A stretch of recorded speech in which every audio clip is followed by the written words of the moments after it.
धीमी मुलायम आवाज। बारिश कभी कभी सिर्फ पानी ही नहीं लाती, ये वो सच्चाई भी सामने ले आती है जो हम सालों से छुपा कर रखते हैं। बारिश हल्की तेज होती है, गंभीर, सोच से भरी। इस भीगी हुई रात अरमान शफीक एक लंबा दिन, एक लंबी उदासी और दिल में एक ही शिकवा लिए घर लौट रहा था। अरमान थका हुआ, अंदरूनी आवाज में, अब्बू कभी मेरे लिए वक्त ही नहीं निकालते। उसने पुराने पीपल के पेड़ के नीचे रुककर एक लंबी सांस ली, गहरी, धीमी, थकी हुई सांस। हवा बारिश को एक तरफ धकेलती है, हल्का रहस्यमय। फिर उसकी नजर दूर चली गई, बहुत दूर।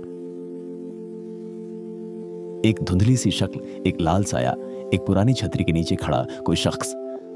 अरमान, बारिश की धुंध साफ होने लगी, शक्ल साफ होने लगी और अरमान का दिल एकदम ठहर सा गया। वह सुहेल नसीर था, उसका भाव। कदमों की आवाज पास आती है, गर्माहट भरी आवाज। चलो बेटा, ठंड लग जाएगी, घर चलते हैं। वह धीरे धीरे अरमान की तरफ बढ़ रहा था। मिट्टी के रंग का भारी ओवरकोट, लाल छतरी का हल्का सा झुकाव और आंखें थकी हुई मगर दुनिया भर की फिक्र समेटे हुए। सुहेल नरम, थोड़ी भारी सांस के साथ, कोमल, एक जुमला जिसमें न गिला था न नाराजगी, सिर्फ मोहब्बत थी। छतरी धीरे से अरमान के ऊपर आती है। जब छतरी अरमान के सिर पर आई तो उसके दिल पर भी जैसे रोशनी उतर आई। अरमान, दर्द भरी आवाज,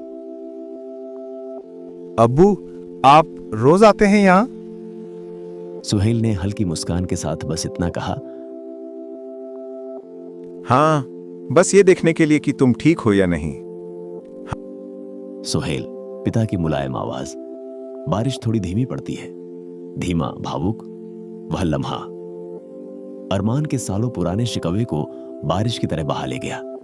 दोनों के चलने की आवाज। अरमान टूटी आवाज में, मैं समझ नहीं पाया अब्बू।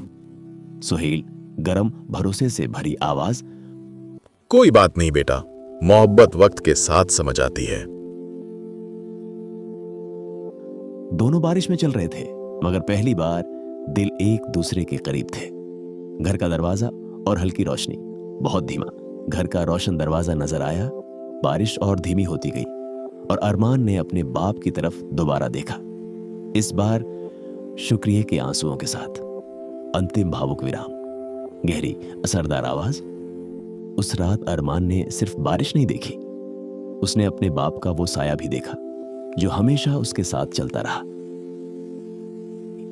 क्योंकि बाप की मोहब्बत हमेशा खामोश होती है और अक्सर वालिद अपनी मोहब्बत को कह नहीं पाते, बस जिंदगी भर वो निभाते रहते हैं। ध्वनि धीरे धीरे फेड आउट।